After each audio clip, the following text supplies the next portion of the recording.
नमस्कार मु डॉक्टर सुभाश्री सुभदार्शिनी आज विषय वस्तु रही आंबिड़ा हाकुड़ी। बहुत जनक मन रे एक क्वेश्चन थाए कि आंबिड़ा हाकुड़ी कौन केमिति हुए तो या एटा किछि रोगर लक्षण की तो सेथिपई आज आम डिस्कशन करबा आंबिड़ा हाकुड़ी। आंबिड़ा हाकुड़ी कौन पाई होई थाए ना जेतेबेले आमर स्टमक रे बा पाकस्थली रे एसिड प्रोड्यूस हुए सेटा खाइबा हजम करबा पाई जेबे से एसिडटा आमर फूड पाइप बा इसोफेगस को बा खाद्य नली को चाडी जाई थाए सेतेबेले हमकु आंबिड़ा हाकुड़ी होई थाए।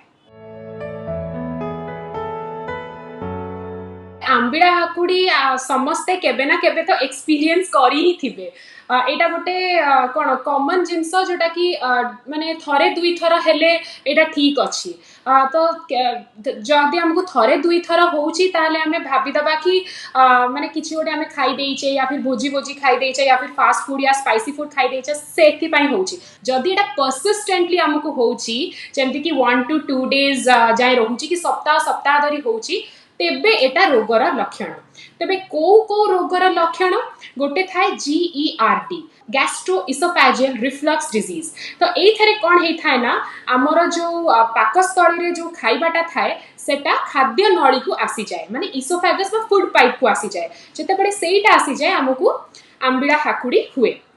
आउ गोटे होची इंटेस्टिनल ऑब्स्ट्रक्शन माने आमर अंतनली रे किछि गोटे ऑब्स्ट्रक्शन माने बाटटा जाम हे जाईची तो माने कोन अंतनली खाइबाटा आगु को जा ही पारुनी तो सेटा पछु को फेरी आसीबो तो जेतल सेटा पछु को फेरी आसीबो तेबे मध्य आंबिड़ा हाकुड़ी होई थाए।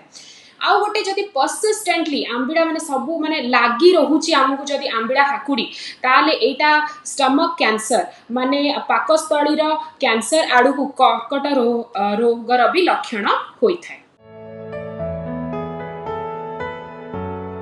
तो GERD माने गैस्ट्रोइसोफेजियल रिफ्लक्स डिजीज जोटा कि हेले आंबिड़ा हाकुड़ी होई थाए तारो किंतु सबुटु कॉमन सिम्पटम ना पेशेंट कहबो मो छाती पोडुची हार्ट बर्न जोड़ा को कहा जाए तो सेटा जेतेबेले पेशेंट हमकु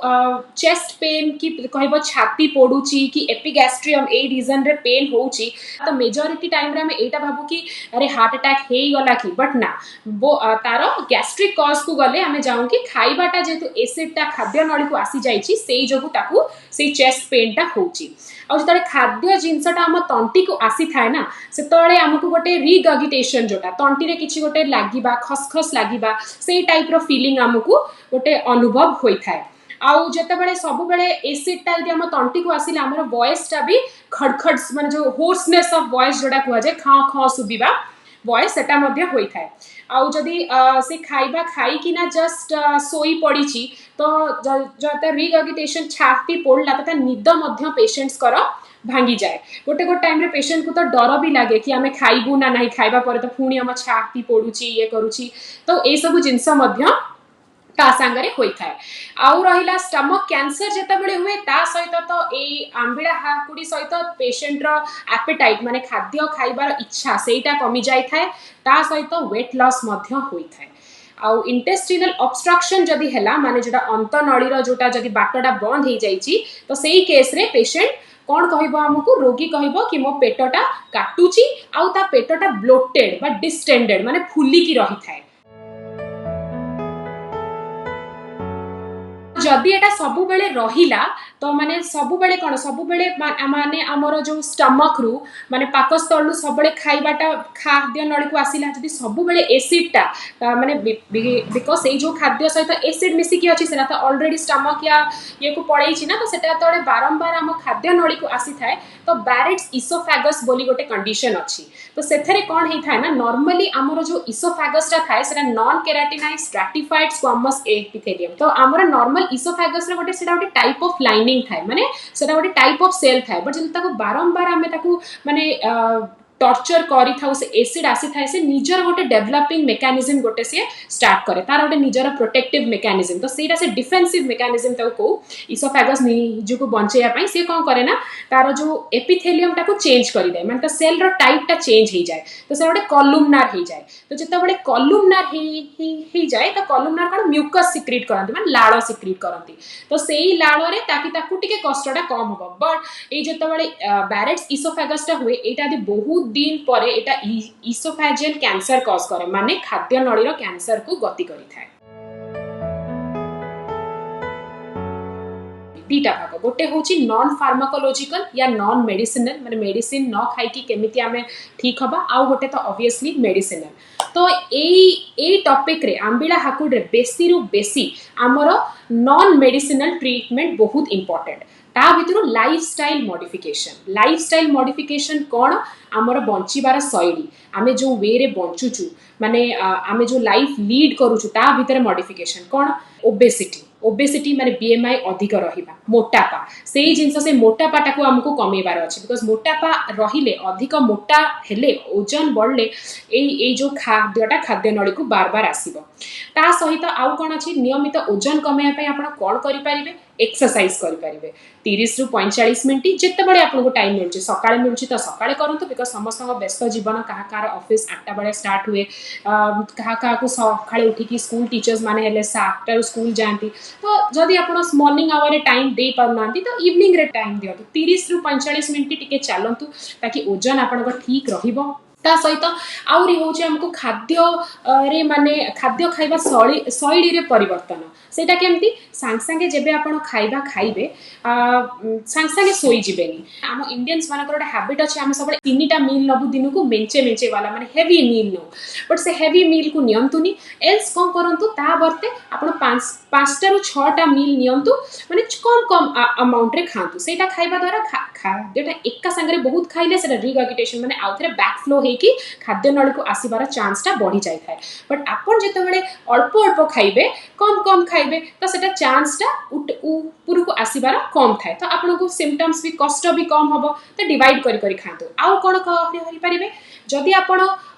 इमिडिएटली खाइबा परे सुअंतु नाही बिकॉज सोई पड़ले खाइबाटा पुनी ऊपर को आसी जिवो। आपण जानथिबे गोटे जैन कम्युनिटी अछि तो से जैन कम्युनिटी माने सेमाना संध्या हे गला परे सेमाने खाइबा जमा खांतिनी तो सेई कम्युनिटी रे एई रोगटा बहुत कम देखा जाए बिकॉज सेमाने संध्या हे गले सूर्य अस्त हे गले आउ खाइबेनी तापरे सेमाने सोइले तो सेटा सबटु बेस्ट। तो सेइठु आमे कोन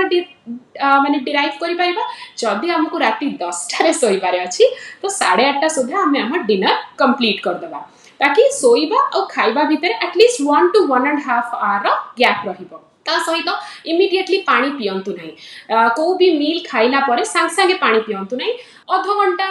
20-25 मिनिट छाड़ी किना पानी पी पारिबे आउ खाइबा परे टिके जदि 15 मिनिट टिके चला बुला करिवे ताले सेटा आउरी भलो कथा। एई सब परिवर्तन कले आमे आम लाइफस्टाइल को चेंज कले आमे निहाती किछिटा सिम्पटम रु आमे निहाती एई रोगर जो सब सिम्पटम अछि एई जो कष्ट होउची सेथरु निहाती भाबरे हमको टिके रिलीफ मिलिबो। आउ रहिला मेडिसिनल ट्रीटमेंट एबे मु सेकंड पार्ट को आसीबी जोटा कि होची मेडिसिनल ट्रीटमेंट रे कोन सेथरे आमे एटा हमर होउची कोन पाई बिकॉज़ जो माने हमर जो पाकस्थली रो जो एसिड अछि सेई एसिडटा ऊपर को उठुची बोली ताको हमें कोन करि परिबा अगेन 3टा बाटरे एसिडटा को न्यूट्रलाइज करि परिबा किबा एसिड रो प्रोडक्शन कमै परिबा। तो से प्रोडक्शन टा केमती कमैबा पीपीआई प्रोटॉन पंप इनहिबिटर्स अछि त पई सीएसए प्रोडक्शन टा को कमैबो। आउ गोटे कोन अछि आउ गोटे होउची आमे से जो खाद्यटा को जल्दी पाकस्थली को माने पाकस्थली अंतनळी को नै जिबा तो ता पई हमें कोन यूज करू प्रोकाइनेटिक्स ए खाइबाटा माने स्याड को जल्दी जदि तळु खसी गला स्टमक रु इंटेस्टाइन को पड़ेला तो सेटा ऊपर को आसीबार चांस कम। या सहित आउ गोटे जिंस मध्ये हमें पेशेंट्स को देई थाउ एई प्रकार पेशेंट्स ना बेसिकली एंशियस थांती माने तांकर एंजाइटी बहुत थाए माने आउ से माने स्ट्रेस रे बहुत रुहंती तो स्ट्रेस रे रहिले ना पुनी ए सिम्पटम्स गुडा को आहुरी हुए तो ता सहित हमें जो माने बेसी स्ट्रेस रे रुहंती कि एंजाइटी रहते आमे ताको एंटी एंजाइटी करिकि किछिटा मेडिसिन मध्ये देई थाउ। आपन समस्त मन रे क्वेश्चन थी आमर ये सब प्रॉब्लम होची आमे तो जाननेले कि आम लाइफस्टाइल मॉडिफिकेशन आमे केमती कोन खाइबा के माने केते केते क्वांटिटी रे खाइबा केतोळे पानी पीबा केतोळे सोइबा एक्सरसाइज कोन करबा एबे आपन माइंड रे गोटे क्वेश्चन सियोर चालुथबो कि कोन खाइबी कोनटा खाइबिनी आगे जानि दबा कोनटा खाइबिनी कोन खाइबा द्वारा ए जिंसटा एग्रावेट हे थाए सेटा होची ब्रिवरेजेस रे कोन आसे चा और कॉफी तो सेई जिनसटा आपण जते कमेई पारिबे जो मानकु जीआरडी रे असुविधा अछि माने आंबिळा हाकुड़ी होउची तो चा कॉफी तो एटा आवरी बढ़े दिए तो सेटा को अवॉइड करंतु आउ होचे स्मोकिंग अल्कोहल एटा भी बहुत बढ़ाए तो जो सिगरेट स्मोकिंग करूचंती मद पिउचंती सेटा कमे दिंतु बिकज एटा इंक्रीज करे चॉकलेट्स को ये करते स्पाइसी फूड्स बेसी तेल मसला खातु ना तेल मसला खाइले सेटा उपरको आसीबो माने खाइबाटा पुणी फूड पाइप को आसीबो सेटा प्रॉब्लम तो जिते कम हबो तेल मसला खातु आ फास्ट फूड्स तो ना मु जानू सेटा पार्टी को स्वाद लगे बट देह पाई सेटा भल नुहे तो अवॉइड फास्ट फूड एबे नेक्स्ट होची कौन कौन खाइबे फर्स्ट तो जोड़ा कहली ए सब जो जिंस गुड़ा कहली से गुड़ा सब खाइबे नाही आ कौन खाइबे आपण जानी जाइथिबे प्लेन फूड्स माने ब्लैंड जिंस आमे जो को जो थरे तेल मसला कम थिबो जेमति कि जेते तेल मसला कम रे आपण खाइ परिबे सेति कि आपण को पई भलो आउ जो माने को सिलियाक डिजीज अछि कि जण को थाए से माने से सब व्हीट माने गहम जातीय जिंस खाइले तांकर सेटा बढ़े तो से माने से सब जिंस खांतु नै जदि से आपण को से रोग अछि केते केते जण को तो थाए कि हमर मिल्क इंटॉलरेंस आमे ताको कहू क्षीर जातीय किछि भी जिंस खाइले तांकर माने प्रॉब्लम एग्रावेट हे जाए तो सेउडा सब अवॉइड करंतु निज डाइट रु आ आपण माने निजे जानि परिबे कि आपन को को जिंसटा खाइले मते आंबिडा हाकुडी बेसी होउची बा होउनी तो सेटा मध्य आपण अवॉइड करंतु ए सब अवॉइड करे सता जेतळे आपण तेल मसला कमेइबे ता सहित टिके चेष्टा करंतु कि फ्रेश माने सतेज पनी परिबा खाइबा पई सेटा खाइले टिके बासी जिनस न खाई कि सतेज जिनस जति खाइबे तो आपणकर ए जो आंबिडा हाकुड़ी जो लक्षण ठारू निहाती मुक्ति पाई परिबे विभिन्न रोगर कारण और निराकरण संपर्क में डाक्तरों ठारू जानिबा पई स्वास्थ्य प्लस ओडिया रो यूट्यूब चैनल सब्सक्राइब करंतु।